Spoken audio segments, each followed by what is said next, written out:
Winter Alcaraz had been diagnosed with asthma at 9 years old, after a pediatrician finally took seriously what her mother had spent nearly a year dismissing as an overactive imagination, a persistent, wheezing cough that flared during gym class, during cold weather, during the specific stress of family arguments that seemed,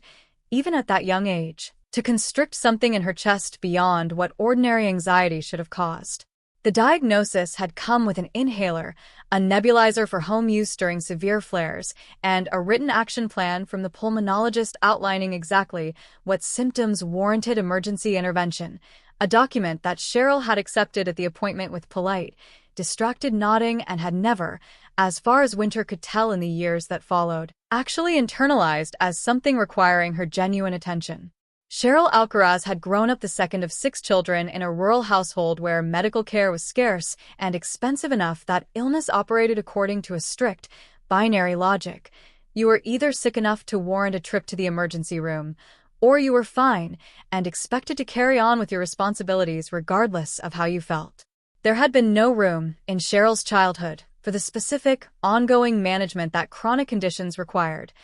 No concept of a flare-up that existed somewhere between catastrophic emergency and complete wellness. No patience for symptoms that came and went depending on triggers, weather, or stress. She'd internalized this framework so completely that by the time her own daughter received an asthma diagnosis requiring exactly this kind of nuanced, ongoing management, Cheryl simply didn't have the conceptual tools to process it as anything other than either a real emergency, deserving of real concern, or a bid for attention, deserving of correction. The pattern had established itself gradually over the years that followed the diagnosis. Winter would experience a flare-up,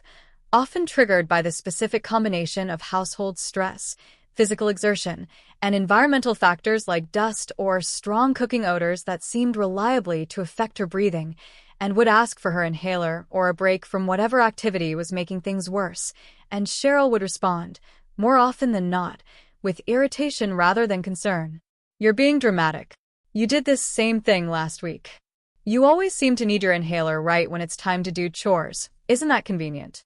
The comments accumulated over years into a kind of low, constant static that Winter absorbed into her own understanding of her body, developing a habit of second-guessing her own symptoms, delaying her requests for help, trying to push through flare-ups longer than she should have out of a learned reluctance to be accused, again, of faking something that felt, in the moment, entirely and frighteningly real. Her father, Marcus, had left the family when Winter was 11, moving 3 states away for a job that quickly became an excuse for increasingly infrequent contact, leaving Cheryl to raise Winter and her older brother Desmond largely alone on a limited income from her work as a dental hygienist. Desmond, for years older than Winter, had responded to their father's absence and their mother's particular brand of stressed, overwhelmed parenting by becoming, in many ways, more attentive and protective toward his younger sister than either parent had managed to be, researching her asthma independently online after noticing how dismissively their mother treated it, memorizing the specific warning signs the pulmonologist had outlined,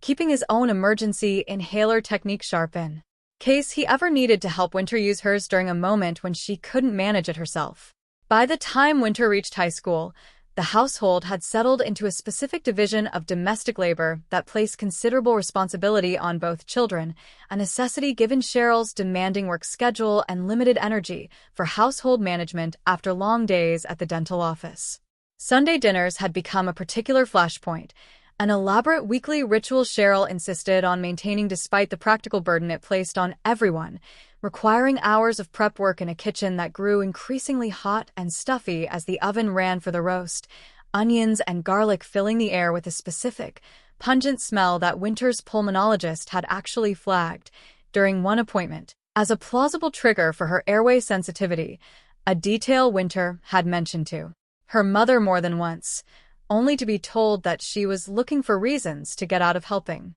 The Sunday of the incident had begun like most others. Winter assigned kitchen prep duty alongside her mother, while Desmond handled yard work outside, the late autumn air cool enough that Cheryl had the windows closed and the heat running alongside the oven, creating exactly the kind of warm, dense, onion and garlic-saturated air that Winter's lungs handled poorly even on a good day. She'd noticed the tightness building in her chest gradually over the 20 minutes she'd spent chopping onions at the counter, a familiar, creeping sensation she recognized immediately but had learned, through years of dismissal, to initially try to push through rather than address right away. By the time she set down the knife and mentioned needing her inhaler, the tightness had progressed further than she'd initially registered, her breath coming shorter with each attempt, a faint whistling sound audible on her exhales that any properly attentive adult would have recognized immediately as a warning sign requiring urgent attention. Cheryl,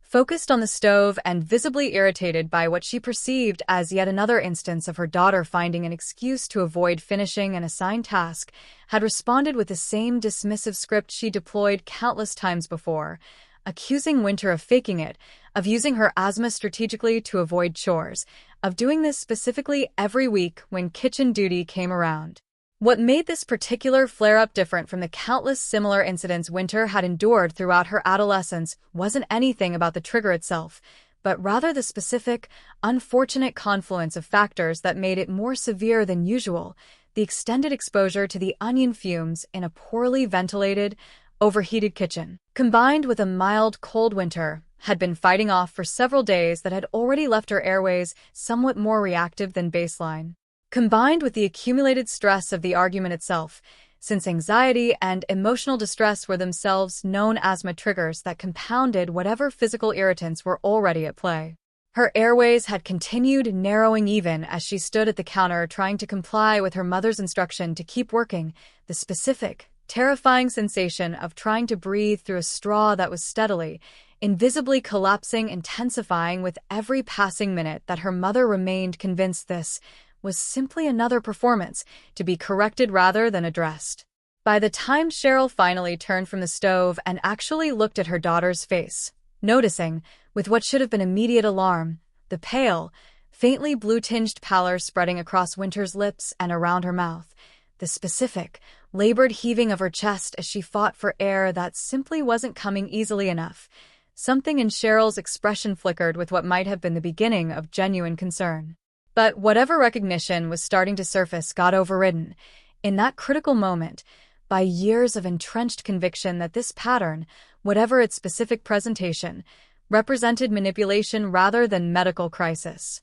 "You do this every single week when it's your turn to help," Cheryl said, her voice hardening rather than softening despite what her own eyes were apparently telling her. "I'm not falling for it." Desmond had been in the garage for nearly 40 minutes, working through a list of yard equipment repairs their mother had assigned him for the afternoon, when something made him decide to come inside earlier than planned, a vague, nagging sense he couldn't fully articulate later when people asked. Some instinct built from years of quietly monitoring his sister's well-being that told him it was time to check in before finishing the last item on his task list. He walked through the garage door into the kitchen and took in the scene in less than 2 seconds, his mother standing at the stove with her back half-turned, his sister braced against the counter with both hands, her face a color he'd never seen on a living person before, somewhere between gray and a faint, alarming blue that seemed most pronounced around her lips and the edges of her fingernails. "Mom, she's turning blue.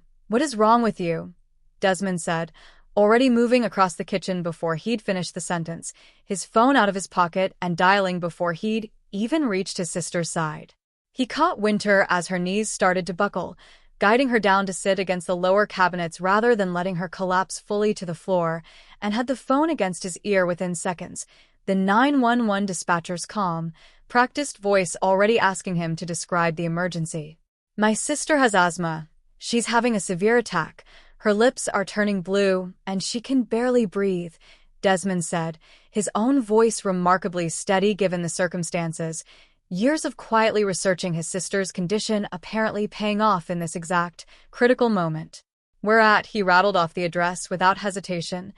"Please hurry. I think this is really bad." "Where's her inhaler?" the dispatcher asked, and Desmond shouted up the stairs for it before remembering, with a jolt, that Winter had mentioned needing it from her room several minutes earlier and had apparently never actually retrieved it. He looked toward his mother, who stood frozen near the stove, her earlier certainty visibly crumbling into something like shock as she finally, fully registered the severity of what was happening in front of her. "Mom, "Go get her inhaler, now," Desmond said, and something in his tone, sharp, commanding, utterly unlike his usual deferential manner toward their mother, seemed to break through whatever paralysis had gripped Cheryl, sending her rushing toward the stairs while Desmond stayed with Winter, keeping the dispatcher on the line, following her careful, methodical instructions about positioning his sister upright, keeping her calm, watching for any further deterioration in her breathing or color.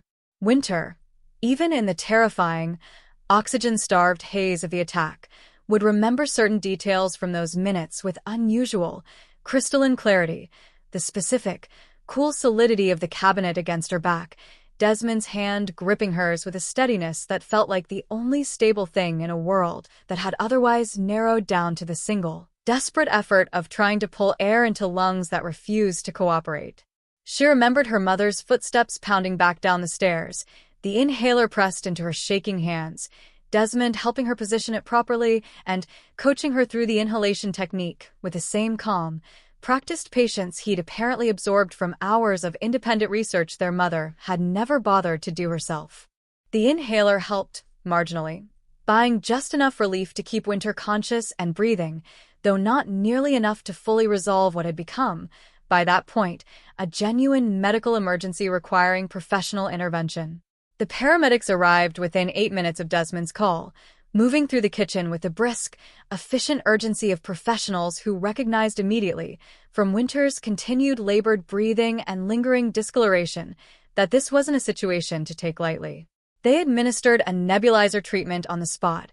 monitoring her oxygen saturation levels with a small device clipped to her finger, and one of the paramedics, a woman with kind eyes and a no-nonsense manner, made the decision to transport Winter to the hospital for further monitoring given how severe the attack had been before intervention. It was in the brief window between the paramedics' arrival and their departure for the hospital that Desmond overheard the paramedic quietly telling her partner, in the specific, professional shorthand medical workers use when they think a patient's family member isn't listening closely, that Winter's oxygen saturation had dropped low enough on arrival that a few more minutes without proper intervention could have resulted in a full respiratory arrest,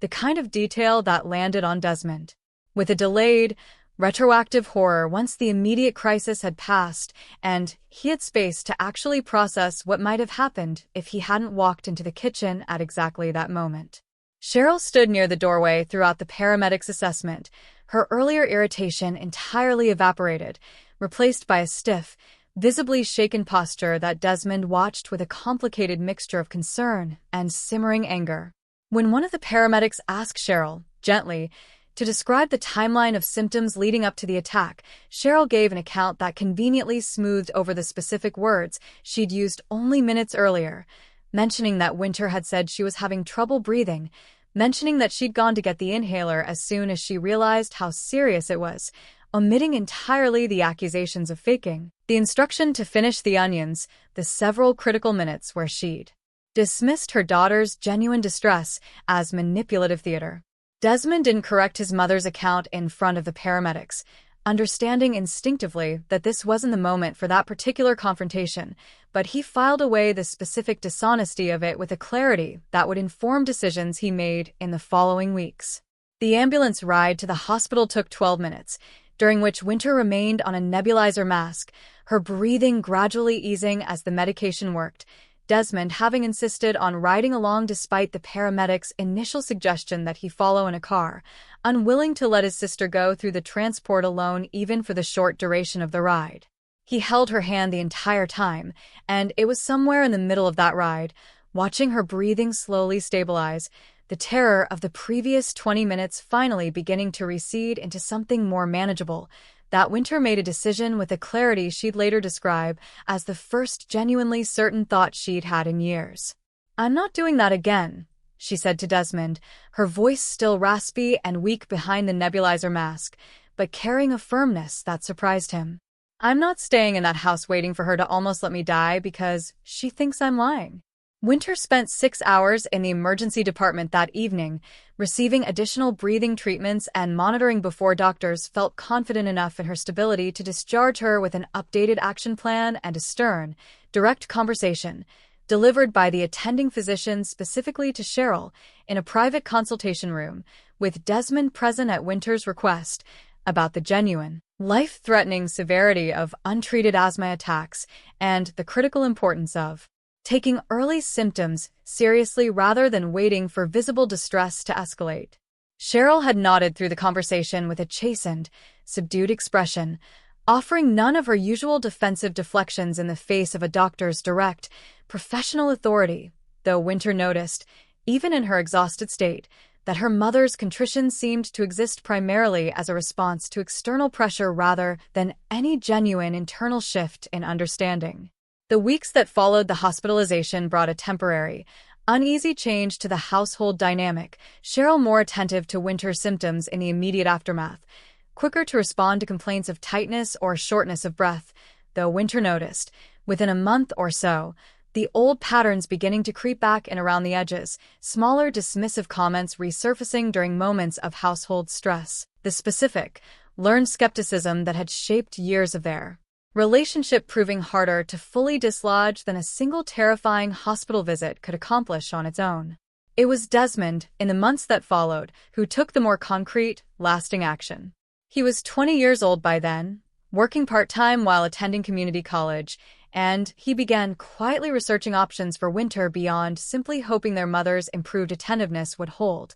looking into what it would actually require, legally, for a 16-year-old to establish a more independent living arrangement, or, at minimum, what protections existed to ensure Winter's medical needs would be taken seriously even if their mother's vigilance continued to waver. He talked to a school counselor, carefully and discreetly, about the incident, understanding that involving outside authority carried risks but deciding, ultimately, that his sister's safety mattered more than any family loyalty that might be strained by the disclosure. The school counselor, in turn, connected the family with a social worker who conducted a careful, measured assessment of the household,